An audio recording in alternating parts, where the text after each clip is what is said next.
What is up, you guys? Welcome back to my channel if you are a subscriber, and if you are new, what are you waiting for? Join the Divine crew. Okay, so as y'all read about the title, today I will be giving you guys some tips on peak season. Peak season is approaching and I'm trying to get you guys prepared, okay? Also, at the end of this video, I will be answering some questions that you guys asked me on my post. So without further ado, let's just get into this video, okay? What is peak season? A lot of people ask, what is peak season? So peak season is basically where it's around the holidays, where people are shopping a lot more online. Black Friday deals are coming, so people are ordering things a lot more online. It's basically where the world is just spending an excessive amount of money. So you know what that means. UPS gets higher volume than they usually would on a day-to-day basis. We work longer hours. Like I mentioned, we get a lot more volume and things are just a little bit more busier. So the first tip I like to give you guys is get some sleep after and before work. And I say this because it's gonna be busy. Our shifts are gonna be longer and you don't wanna be going into work tired. You don't want to be going into work, you know, just not physically and mentally prepared for the shift. And I say get some sleep after work because I work third shift and I get off around 3:30, 4 a.m. in the morning every day. And I'm so used to staying up after my shift that I'll be up until like, I don't know, 6, 7 a.m. in the morning, and then I'm sleeping all day, and then when I wake up my day is gone and I just have to go right back to work. So I say get some sleep after your shift because you want to be able to have time to do what you want to do, what you need to do before you have to go back into work. The next tip I have for you guys is wear some gloves, especially if you're a girl and you like to get your nails done. Wear some freaking gloves because you're going to be touching and changing way more bags. You're going to be grabbing way more packages than you usually wear, and those can wear your hands down. Like when I first started working at UPS, it was around this time, around peak season, and I didn't wear gloves. When I say my hands felt like an old man, and nothing on old men, but felt like an old man. Like when I say they were dry, they were crusty, they were peeling, like, oh my god, they were so nasty, y'all. Like, get you some working gloves, some boxing gloves, just something to protect your hands because you will be working, you will be dealing with a lot more volume, a lot more packages than you were before. The next tip I like to give you guys is the clothing that you wear when you come to work. It's very important. If you work in a warehouse, 9 times out of 10, it is freaking hot as heck in there. Even in the winter, it's hot. So you don't want to be going in there with long sleeves, with long pants on, and you gotta work for over 5 or 6 hours, moving physically. You want to be comfortable doing your work. When I go to work, I kind of see that as like my workout, since I am like, you know, to me it feels like I'm working out because I'm lifting up stuff, I'm throwing stuff, I'm changing. Like it's a lot, okay?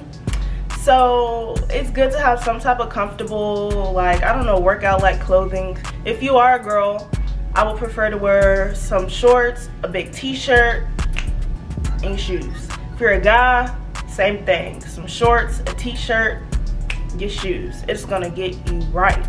Unless you're trying to lose weight. What I usually do when I'm like, I don't know, bloated or anything, I put on a hoodie and some shorts. So I'll put on like a hoodie and some leggings or something like that. So while I'm working, I'm actually sweating, you know, up under what I got on. And it's giving, you know, very much losing weight. Like, yeah. So make sure you're wearing some comfortable clothing because, baby, you don't want to be in there passing out. And this has happened before in my face. Literally, I turned my head and a girl was laying on the ground. Like, she was just, like, it's not funny. I don't know why I'm laughing. She was literally passed out, y'all. Like, It's not good. And the reason she was passed out was not because of what she had on, but because of my next tip. The next tip is eat something before your shift. And I say this because you don't want to go in just like sleeping. You don't want to go into your shift and you're hungry, your stomach's hurting, all you can think about is eating, because all that's gonna do is put you in a bad mood. You're gonna be grumpy, you're not gonna want to be there, you're not gonna work to the best of your ability. So eat you a nice little meal, bring some snacks with you too, because I don't know about y'all, but I be getting hungry. So you know, I got my Cheez-Its, my Goldfish, I just be bringing whatever, for real. Just have a little lunchbox or something. So yeah, make sure you eating something before your shift. And I say this, it may be like, duh, eat before your shift, but that girl passed out because she did not eat prior to coming in. And with the heat and everything going on, it's not good, and we don't want to risk people passing out, dying on the job, okay? Because all UPS is gonna do is swoop you up and keep working. And I'm like so serious, they gonna keep working. They not gonna stop because you passed out. Sad but true. And the last tip I have is stay hydrated. And by hydrated, be very crucial to what you are bringing to drink, what you are drinking during your shift. I know a lot of people say, yeah, drink water, water this, water that. Yes, water is in fact good, but there are other things that will benefit you and help you while you are working, such as, I don't know, Powerade, Gatorade, what's it called, that flavored water stuff. That stuff is very much good because it gives you the electrolytes and things that you need, things that you lose while sweating. It brings it back into your body to where you feel good, you can continue working, and it gives you a little boost of energy, a little something, you know? So those were my 5 little tips. Now let's get to these questions that you guys asked me. Now, some of these questions are probably pertaining to other positions at UPS. Again, I am a package handler / bagger, so I deal with small packages, I bag packages, things like that. So the first question someone has is, they said, so a question that someone has is, I'm starting UPS on Tuesday preload. I'm a CDL driver looking to get on as a feeder eventually. How many typically are laid off after peak? Now, this kind of really depends on you. UPS, although they hire you as a seasonal worker, like I was hired as a seasonal worker, but I talked to my soup and I was like, hey, I've actually decided I want to stay here. Like I want to continue working at this job. And literally all she told me was, you don't have to do anything. It's up to you whenever you want to leave. Whenever peak season is over and the seasonal worker decides that they want to leave, they can leave.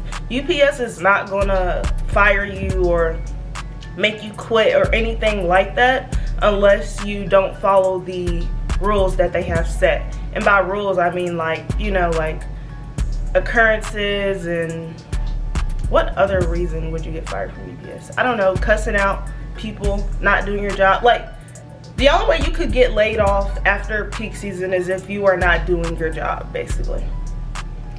The next question someone has is, I started at UPS to make good money and give me something to do. I've been in small store and I am a week in now. What are some survival tips for the upcoming peak season? I've already given y'all some tips. And then they said, I am told I'm doing well and I will have to start working 6 days a week after Thanksgiving. And I'm trying to prepare myself to work it. Also, unrelated to peak season, but who do they decide to get to stay as seasonal hires? As I said before, seasonal new hires, you guys have the option to stay on the job. They're not gonna fire you. And then they said, I know that UPS benefits kick in after 9 months. In 1 year for PTO and vacation. If I were to stay at UPS, would I have to wait a year to get paid vacation, or can I take a non-paid vacation and still get to keep my job before the 1 year mark? So with the vacations, it's kind of, this is not related to peak, but since you guys are working at UPS, I feel like y'all would want to know this too. So after you've been on the job for a year, UPS actually gives you a lot of PTO days, and PTO is basically paid time off. So after you've been on a job for a year, you actually get 1 full week of vacation, paid vacation. You also get something called an option week, and an option week is basically another paid vacation. But with the option week, you have the option to either take that week off and they pay you, or you can schedule your option week but still come into work. So you'll end up getting all the pay from option week and what you work, which is very good. So y'all better hop on that. Also, you get 2 paid vacation days after you've been on the job for 3 months. So it's not a lot, but it's something, you know? And then there was another question on here. Oh, during peak season, like I said, you are working a lot more hours. So it's not gonna be a regular, it's not gonna be like your regular shift. Like, they mandated that you work an extra day. So if you work Monday through Friday, you're gonna have to come in on that Sunday. If you work Sunday through Thursday, you're gonna be mandated to come in on that Friday. And they run volume and stuff on Sundays because peak season is a time where we get an excessive amount of volume. They need to keep stuff running because packages needs to be where they need to be on time, and things are coming in, and it's just a lot. It's a lot, okay? So yeah, I believe I answered all those questions. Let's go to the next one. Someone said, if I'm not assigned to small source when I start, is it okay for me to ask to be transferred there? So this, okay, no one's really asking questions about peak season, but I'm gonna just go ahead and answer them anyways. So once you first get hired and they tell you the area or position that you're working in, that is the time that if you do not feel comfortable, if you do not like where you are working, to tell who's ever in charge, who's ever training you at that time, that you do not want to be here and that you want to transfer or switch to another area. They do accommodate for you. They do help you out. They're not going to leave you in an area that it's not suitable for you, but you have to have good reason. You can't just say, I don't want to work in this area because we do too much. I want to go over there. Like, you know, you gotta have a legit reason as to why you want to be moved or transferred somewhere else. So yeah, the next thing you guys asked is, I have started as a temporary supervisor in feeder division. I'm a CDL driver with 14 years. Do they keep any peak employees? So a lot of people seem to be asking me this question.